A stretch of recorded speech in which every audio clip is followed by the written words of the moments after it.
ফেসবুকের মধ্যে তোমাদেরও কি পে আউট সেটআপ এক্সপায়ার্ড হয়ে আছে বা এখনো পর্যন্ত কমপ্লিটই করতে পারোনি, তো আমি তোমাদেরকে দেখাবো এই ভিডিওতে যে তোমরা একদম সঠিক নিয়মে ফেসবুক পে আউট সেটআপ তোমরা কিভাবে কমপ্লিট করবে। তো অনেক ভাই বোনেরা আমাকে বলে যে দাদা এটা আমার হচ্ছে না, দাদা ওটা হচ্ছে না। তো আমি বলবো যে অনেক ভাই বোনেরা এই ভুলটা করে ফেলে, ভুলভাল ইনফরমেশন দেওয়ার কারণে কিন্তু পে আউট সেটআপটা এক্সপায়ার্ড হয়ে যায়। তো এই ভিডিওর মাধ্যমে দেখাবো তোমরা সঠিক নিয়মে কিভাবে পে আউট সেটআপ কমপ্লিট করবে। তো তার আগে বলে দিই, যদি তোমরা এই চ্যানেলে কেউ নতুন হয়ে থাকো তাহলে চ্যানেলটিকে অবশ্যই সাবস্ক্রাইব করে নাও, কারণ এই ধরনের ইন্টারেস্টিং ভিডিও আমি প্রতিনিয়ত আমার চ্যানেলে নিয়ে আসি। তো চলো বক না করে ভিডিওটা স্টার্ট করি। প্রথমত আমরা কি করব, এখান থেকে কিন্তু ফেসবুক অন করে নিয়েছি। ফেসবুক অন করার পর তোমরা দেখতে পাচ্ছ যে আমাদের প্রোফাইল সেটিংসে কিন্তু চলে যাব, মানে আমাদের প্রোফাইলে চলে যাব। প্রোফাইলে আসার পর তোমাদের দেখতে পাচ্ছ যে প্রফেশনাল ড্যাশবোর্ড। তোমাদের যদি প্রফেশনাল ড্যাশবোর্ড অন করে রাখো তাহলে কিন্তু অবশ্যই তোমাদের এরকম ব্লুটিক দেখতে পেয়ে যাবে, না হলে এই যে 3 ডট আছে পাশে তোমরা কিন্তু সেখান থেকে গিয়ে তোমরা যেতে পারো। তো এটা কি করব, আমরা প্রফেশনাল ড্যাশবোর্ডে চলে যাব। প্রফেশনাল ড্যাশবোর্ডে আসার পর তোমরা একটু স্লাইড করবে ডান দিকে। স্লাইড করার পর তোমরা দেখতে পাচ্ছ যে এখানে মনিটাইজেশন, ঠিক আছে। তো এখানে মনিটাইজেশনে আমরা টাচ করব। মনিটাইজেশনে টাচ করার পর তোমরা দেখতে পাচ্ছ যে ইওর আর্নিং জিও হ্যাপে এক্সপায়ার্ড, এটা হয়ে আছে। আমার পে আউট সেটআপটা এখনো পর্যন্ত কমপ্লিট বা ইনকমপ্লিট হয়েছিল। তো এটা একটা ভাইয়ের অ্যাকাউন্ট, তো আমি এটাকে তোমাদের সামনে দেখাবো যে এটা কিভাবে তোমরা পে আউট সেটআপটাকে কমপ্লিট করবে। তো তোমাদের যদি এরকম ধরনের অ্যাকাউন্ট হয়ে থাকে তো অবশ্যই এটা ভিডিওটা দেখে তোমরা কিন্তু নিজেদের অ্যাকাউন্ট কিন্তু সলভ করে নিতে পারো। তো চলো, তো এখান থেকে আমরা কি করব, এখান থেকে কিন্তু আমরা কন্টিনিউ করে নেব, ঠিক আছে। তো এখান থেকে আমরা কন্টিনিউ করে নিলাম। তো কন্টিনিউ করে নেওয়ার পর ঠিক এরকম ধরনের কিন্তু পেজ তোমাদের সামনে ওপেন হয়ে যাবে। এখানে বলছে যে লিগেল ফার্স্ট নেম, তারপর বলছে তোমাদের লাস্ট নেম মানে তোমাদের টাইটেল, আর এখানে বলেছে ডেট অফ বার্থ, আর এখানে কান্ট্রি তোমাদের চুজ করতে হবে। তো এখানে খুবই ইজি। এটা প্রথমে কি করব, যে তোমাদের যদি ফেসবুকের নাম আছে তো তোমাদের কিন্তু সেম ফেসবুকের নাম কিন্তু এখানে দেবে না। তোমাদের যে ডকুমেন্টস বা ব্যাঙ্ক পে বা প্যান কার্ডে তোমাদের যেই নাম আছে সেই নাম কিন্তু এখানে দেবে, ঠিক আছে। তো এখানে আমি ফার্স্ট নেম দিয়ে দিয়েছি, সেকেন্ড নেম আমি কিন্তু এখানে দিয়ে দিয়েছি, ডেট অফ বার্থ এখানে কিন্তু অলরেডি আমার নিয়ে নিয়েছে। তোমাদের যদি ভুলবশত কিছু হয়ে থাকে তো এখান থেকে ডেট অফ বার্থ কিন্তু তোমরা চেঞ্জ করে নিতে পারো। তারপর কান্ট্রি কিন্তু আমি এখান থেকে ভারত মাতা কি জয় ইন্ডিয়া আমি সিলেক্ট করে নিয়েছি। তারপর নেক্সট। এটা করার পর কিন্তু ঠিক এরকম ধরনের ইন্টারফেস চলে আসবে। তোমরা দেখতে পাচ্ছ ওপর ইন্ডিয়া আমার কান্ট্রি নিয়ে নিয়েছে। তারপর দেখাচ্ছে যে বিজনেস টাইপ। তো বিজনেস টাইপটা এটা কিন্তু তোমরা সবসময় ইন্ডিভিজুয়াল ওপরে যে দেখতে পাচ্ছ এটা কিন্তু করে রাখবে ইন্ডিভিজুয়াল। তো ইন্ডিভিজুয়াল করার পর আমরা কি করব, এটাকে নেক্সট করে দেবো। নেক্সট করে দেওয়ার পর ঠিক তোমাদের সামনে এরকম ধরনের কিন্তু ইন্টারফেস চলে আসবে। তো ইন্টারফেস আসার পর ওপরে দেখতে পাচ্ছ তোমাদের নাম। তো এখান থেকে আমরা ফার্স্ট নেম, আমি ফার্স্ট নেম এখানে ভাইটার নাম আমি সৌভিক, তো সবিক আমি দিয়ে দিলাম। তারপর তোমাদের নিচেতে মিডিল নেম, তোমাদের যদি মিডিল নেম থাকে তাহলে দেবে, আদারওয়াইজ দেওয়ার দরকার নেই। তো এখান থেকে আমরা কি করব, এখান থেকে টাইটেল আমরা অ্যাড করে দেবো। টাইটেল দেওয়ার পর এখান থেকে তোমরা দেখতে পাচ্ছ যে অ্যাড্রেস। এখানে দেখো অনেক ভাই বোনেরা আছে কিন্তু এই জায়গাতে ভুল করে ফেলে, ঠিক আছে। তো তারপর কিন্তু অ্যাড্রেসটা কিন্তু সেভ হয় না, ঠিক আছে। তো আমি তোমাদেরকে দেখাবো যে কিভাবে অ্যাড্রেসটা করবে। দেখো এখানে বলেছে অ্যাড্রেস যেমন আমাদের গ্রাম, যেমন ভিলেজ বা পোস্ট এরকম দেওয়ার পর ভিলেজ বা হাইপেন বা অনেক সময় কিন্তু কমাকেও ইউজ করে, ঠিক আছে। তো এগুলো কিন্তু আমাদের ইউজ করলে হবে না। ভিলেজ জাস্ট পেজ দেবে, পেজ দেওয়ার পর ঠিক আমি যেমনভাবে করছি ঠিক এরকমভাবে করবে। তারপর কিন্তু তোমাদের এরকম করবে, জাস্ট পেজ দেবে, ঠিক আছে। কোনো হাইফেন বা কমা এখানে কিন্তু দিলে কিন্তু তোমাদের এই যে অপশানটা হচ্ছে তাহলে কিন্তু তোমাদের প্রবলেমটা হবে না। তারপর দেখাচ্ছে তোমাদের সিটি। তো সিটি আমি তোমাদের নিজেদের মতো সিটি এখানে দিয়ে দেবে। আমার সিটি আমি সাইতিয়া এখান থেকে আমি অ্যাড করে দিলাম। অ্যাড করে দেওয়ার পর এখান থেকে দেখতে পাচ্ছ আমি ওয়েস্ট বেঙ্গল, এখান থেকে ওয়েস্ট বেঙ্গল আমি সেভ করে নিলাম। এখানে জিপ কোড অনেকজন আমাকে কমেন্টে জিজ্ঞাসা করে দাদা জিপ কোড কী দেবো। তো জিপ কোড হচ্ছে তোমাদের পিনকোড। তো পিনকোড আমি এখান থেকে কিন্তু সেভ করে নিলাম। তো পিনকোড দেওয়ার পর এখানে বলছে তোমাদের মোবাইল নাম্বার। তো মোবাইল নাম্বার এখান থেকে আমি কিন্তু অ্যাড করে নিচ্ছি। এখান থেকে মোবাইল নাম্বার দেবে। মোবাইল নাম্বার দেওয়ার পর এখানে বলেছে জিমেল। তো এখান থেকে কিন্তু আমি জিমেল অ্যাড করে নেবো। তো জিমেল অ্যাড করে দেওয়ার পর এখানে দেখতে পাচ্ছ যে পার্মানেন্ট অ্যাকাউন্ট নাম্বার। এখানে অনেক সময় কিন্তু পাসবই অ্যাকাউন্ট নাম্বার মানে দিয়ে দেয়, ঠিক আছে। তো এর কারণে কিন্তু ফেল্ড হয়ে যায়। তো তার পাশে লেখা আছে দেখো প্যান, ঠিক আছে। তো এখানে বলেছে তোমাদের কিন্তু permanent account number pan number দিতে বলেছে। তো এখানে কিন্তু আমি প্যান নাম্বারটা অ্যাড করে দেবো। তো এখানে প্যান নাম্বার আমি অ্যাড করে দিলাম। তারপর তোমাদেরকে বলেছে জিএসটি রেজিস্ট্রেশন নাম্বার, তোমাদের যদি থাকে তো দেবে, আদারওয়াইজ দেওয়ার দরকার নেই। তো তারপর এটা কিন্তু আমার ফ্লাপ কিন্তু সেকেন্ড পেজ আমার হয়ে গেছে। এটা টিক করব, তারপর কিন্তু এখান থেকে নেক্সট করে দেবো। তো নেক্সট করে দেওয়ার পর ঠিক এরকম ধরনের তোমাদের সামনে লোডিং নেবে। তারপর কিন্তু তোমাদের সামনে এরকম ধরনের ইন্টারফেস ওপেন হয়ে যাবে। এরকম ওপেন হওয়ার পর তোমাদেরকে বলেছে পেমেন্ট মেথড, ঠিক আছে।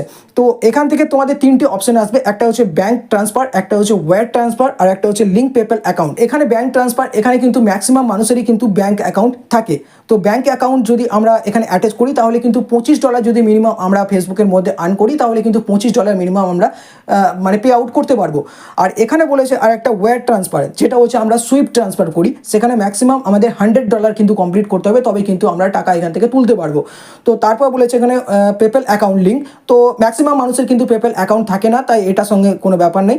তো এটা আমরা কি করব, যে প্রথমে বলেছে ব্যাঙ্ক ট্রান্সফার, তো প্রত্যেক মানুষেরই পাসবই থাকে, তো এখান থেকে কি করব, আর যদি পাসবই না থাকে তাহলে ফ্যামিলি বা বন্ধু তোমরা কিন্তু এখান থেকে অ্যাটাচ করতে পারো। এটাও মনে রাখবে যাদের পাসবুক তোমরা অ্যাকাউন্ট নাম্বার দিচ্ছ তার কিন্তু প্যান কার্ড মানে খুবই দরকার। যার প্যান কার্ড দেবে তার কিন্তু অ্যাকাউন্ট নাম্বার দেবে, আর যার অ্যাকাউন্ট নাম্বার দেবে তার কিন্তু প্যান কার্ড দেবে। এটা যদি তোমরা আলাদা আলাদা করতে চাও, মানে ফ্যামিলিতে কাউরি প্যান কার্ড আছে, তোমরা প্যান কার্ড দিয়ে দিলে, তারপর তোমাদের নিজেদের নাম্বার অ্যাকাউন্ট নাম্বার এখানে দিয়ে দিলে, তাহলে কিন্তু ফেল্ড হতে পারে, ঠিক আছে। তো তোমাদের যেটা যার ডকুমেন্টস প্যান কার্ড দিচ্ছ তার ডকুমেন্টস কিন্তু এই অ্যাকাউন্ট নাম্বারটিও দেবে, ঠিক আছে। তাহলে কিন্তু তোমাদের কি হবে, যে এটা কিন্তু অটোমেটিকলি সাকসেসফুল হয়ে যাবে, ভেরিফাইড কমপ্লিট হয়ে যাবে। তো এখান থেকে কি করব, আমরা ব্যাঙ্ক ট্রান্সফার এখান থেকে চুজ করব, তারপর ইন্ডিয়ান কারেন্সি আমাদের INR অটোমেটিকলি এখানে চলে আসবে। তারপর এখানে বলেছে IFSC কোড, তো পাসবইয়ের মধ্যে তোমাদের IFSC কোড তোমাদের থাকবে, তো অবশ্যই এই IFSC কোডটা এখানে দিয়ে দেবে। তো আমি এখানে IFSC কোডটা আমি এখানে কমপ্লিট করে দিচ্ছি। কমপ্লিট করে দেওয়ার পর তোমরা নিচেতে দেখতে পাচ্ছ যে ব্যাঙ্ক অ্যাকাউন্ট নাম্বার, তো এখানে বলেছে তোমাদের পাসবইয়ের মধ্যে ব্যাঙ্ক অ্যাকাউন্ট নাম্বার, তো এখানের মধ্যে তোমরা কিন্তু অ্যাটাচ করে নেবে। এখান থেকে কি করব, লিঙ্ক পে আউট মেথড, তো এখান থেকে কমপ্লিট করে নেবো। এটা কিন্তু খুবই গুরুত্বপূর্ণ, এখান থেকে কোনো রকম স্কিপ করবে না। এটা হচ্ছে ট্যাক্স ইনফরমেশন। এখানে কিন্তু অনেক ভাই বোনেরা আছে যেখানে কি হচ্ছে, ভুলবশত ভুল ইনফরমেশন দেওয়ার কারণে কিন্তু এটা রিজেক্ট হয়ে যাচ্ছে, বা ওখান থেকে ইনকমপ্লিট হয়ে যাচ্ছে, কমপ্লিট আর করতে পারছে না। তো এটা কি করব, অ্যাড ট্যাক্সে করার জন্য আমরা কি করব, অ্যাড ট্যাক্সে টাচ করব। অ্যাড ট্যাক্সে টাচ করার পর ঠিক তোমাদের সামনে এরকম ধরনের ইন্টারফেস কিন্তু চলে আসবে। আমরা কি করব, এখান থেকে কন্টিনিউ করে নেব, ঠিক আছে। তো কন্টিনিউ করে নেওয়ার পর ঠিক তোমাদের সামনে এরকম ধরনের ইন্টারফেস চলে আসবে, গেট স্টার্টেড ইনফরমেশন। তো ওপরে দেখতে পাচ্ছ যে হোয়াট ইউর ট্যাক্স, তো এটা আমাদের ইন্ডিভিজুয়াল প্রথমেই করে রেখেছিলাম সিলেক্ট, তো আমাদের ইন্ডিভিজুয়াল করা আছে। আর তার নিচেতে বলেছে যে আর ইউ US সিটিজেন, তো একদমই নয়, আমরা ইন্ডিয়ান, তো এখান থেকে আমরা নো করে দেবো। তার নিচে তোমরা দেখতে পাচ্ছ যে নো, তো এটা সিম্পল তোমরা নো করে দেবে। তো এখান থেকে নো করে দেওয়ার পর এখান থেকে আমরা নেক্সট করব। নেক্সট করে দেওয়ার পর এখানে বলেছে কান্ট্রি অফ রিলেশনশিপ, তো এখানে ভারত মাতা কি জয়, আমাদের ইন্ডিয়া, তোমাদের নিজেদের মতো কান্ট্রি তোমরা চুজ করে নেবে। যারা বাংলাদেশ থেকে দেখছো তারা বাংলাদেশ চুজ করে নেবে। তো এখান থেকে আমি কি করব, ইন্ডিয়া চুজ করে নিলাম। তো ইন্ডিয়া চুজ করে নেওয়ার পর আমার অটোমেটিক দেখতে পাচ্ছ যে প্যান কার্ড এখানে অটোমেটিকলি আমার চলে এসছে। তোমরা এখান থেকে ভালোভাবে ভেরিফাইড করে নেবে। তারপর এখান থেকে কি করব, যে নেক্সট করে দেবো। নেক্সট করে দেওয়ার পর ঠিক তোমাদের সামনে যে পেজ ফিল আপ করলে সেগুলো কিন্তু তোমাদের সামনে শো করবে। কোনো রকমের ভুলবশত থাকলে তোমরা ব্যাক করে কিন্তু আবার সেটা ঠিক করতে পারো। তারপর এখান থেকে আমরা নেক্সট করে দেবো। নেক্সট করে দেওয়ার পর ঠিক এরকম ধরনের পেজ চলে আসবে তোমাদের সামনে।